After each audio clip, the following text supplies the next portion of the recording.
Bueno, vamos al lío, vamos a analizar los temas de actualidad de este jueves 18 de julio. Lo vamos a hacer con ayuda de Marisa Cruzado, consejera delegada de Comunicación en Valor Añadido, lo diré. Ahí es Marisa, que ¿qué tal? estamos Buenos días, ya ¿cómo llegando al estás? verano. ¿Qué tal? Oye, qué calor tienes, ¿no? Que dices que hace calor en la calle, ¿no?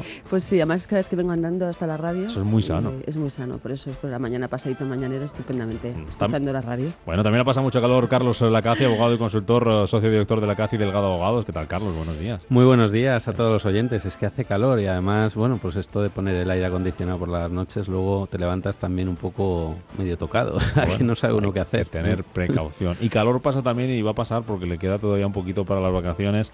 José Ignacio Gutiérrez, vicesecretario general de la Confederación de Cuadros y Profesionales. Buenos días. Muy buenos días. ¿Cómo estás? Bueno, estamos, hombre, pasando calor. Siempre se ha dicho que de virgen a virgen, precisamente, verdad. Es el verano real, ¿no?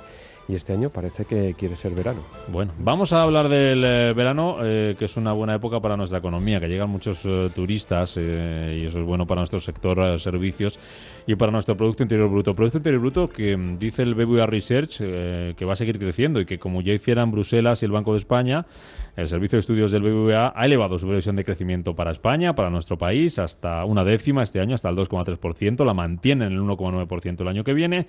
Además, en cuanto al mercado laboral, dice, con ese pronóstico, que se van a crear algo más de 800.000 puestos de trabajo en estos 2 años y que la tasa de paro va a bajar hasta el 12,2%. Saludo a Miguel Cardoso, es economista jefe de BBVA Research para España. Miguel, ¿qué tal? Buenos días.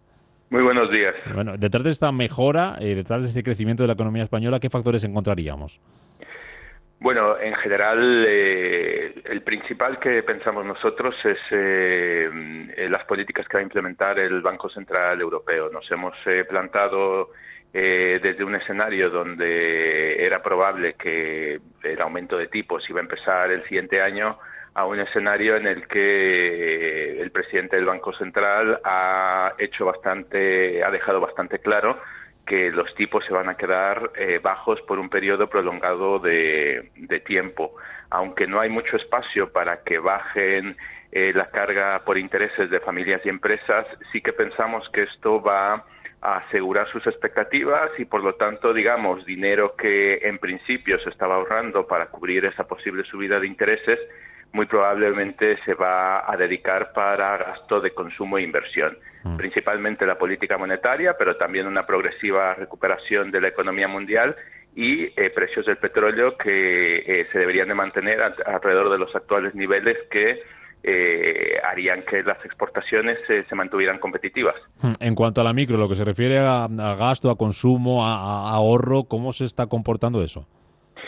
Bueno, lo que vemos es una desaceleración importante respecto al año pasado. Para que se den una idea, en 2018 la contribución de la demanda interna fue de alrededor de 3 puntos porcentuales al PIB y estamos calculando ya con los datos que vamos conociendo que este año va a ser de 2 puntos porcentuales.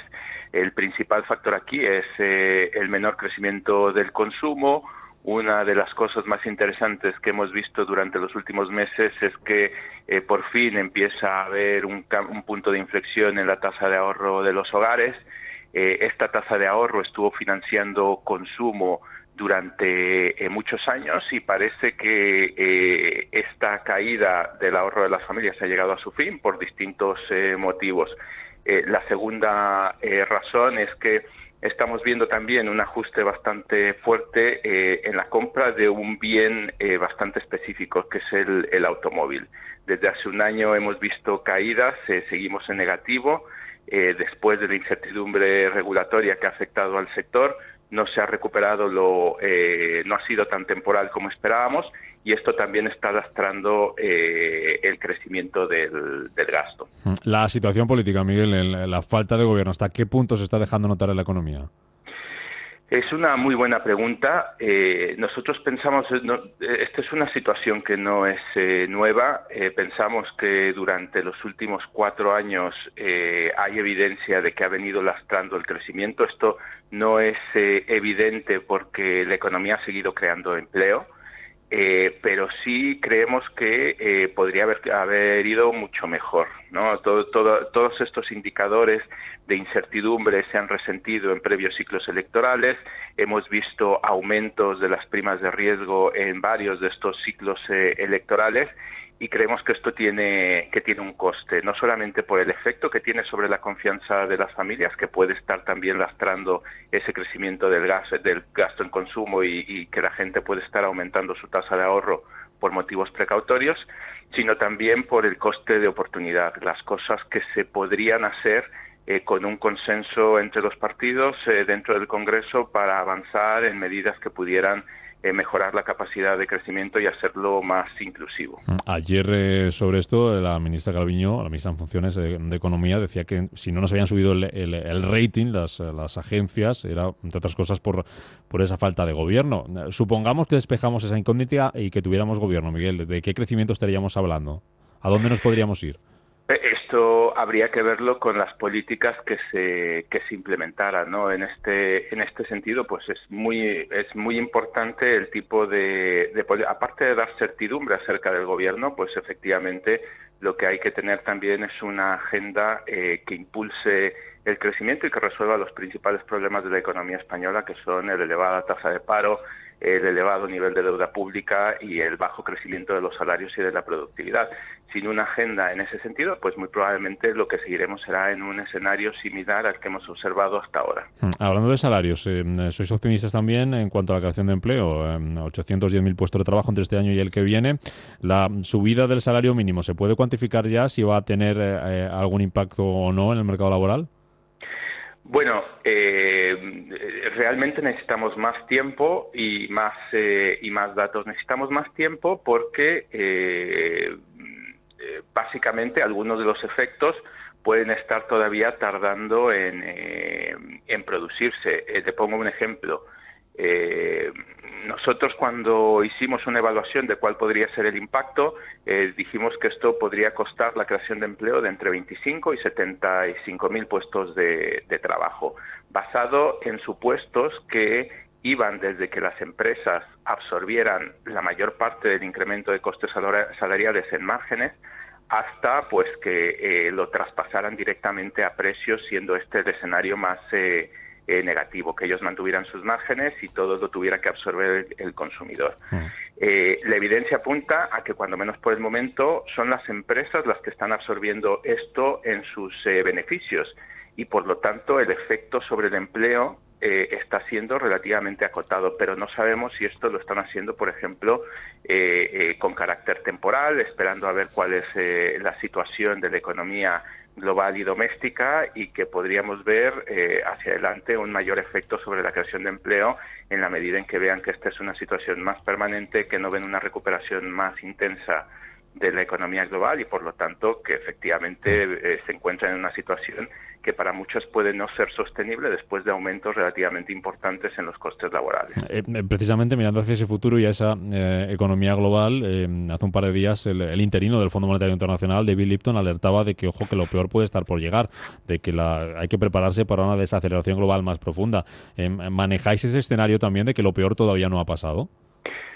No, pero lo que sí reconocemos es que tienen que pasar muchas cosas relativamente cuyo resultado tenga que ser favorable para que efectivamente nuestro escenario se cumpla. Y en ese sentido, pues lo que estamos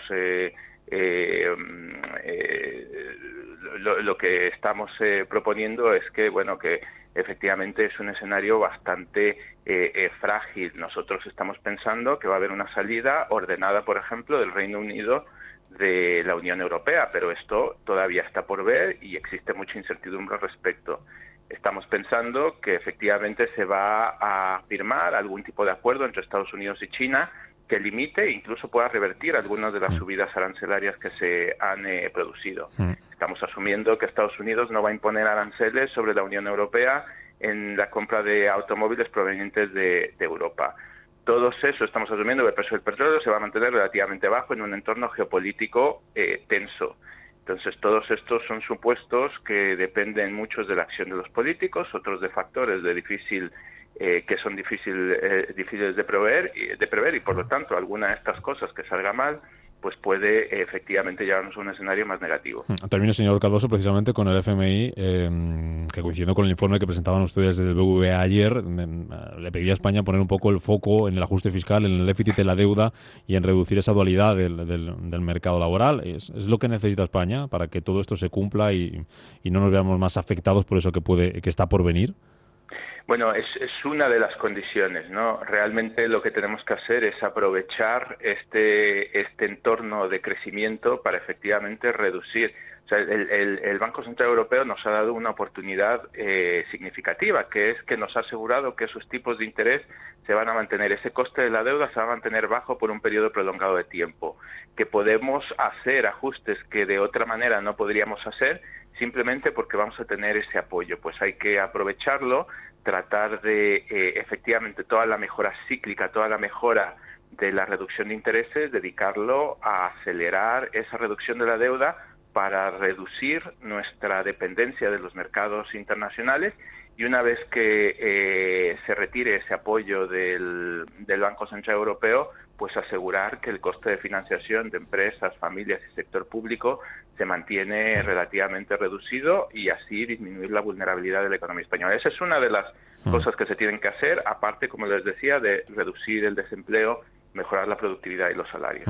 Don Miguel Cardoso, economista jefe en España de BBVA Research, gracias por compartir con nosotros este análisis sobre la situación de nuestra economía. Pues muchas gracias a ustedes.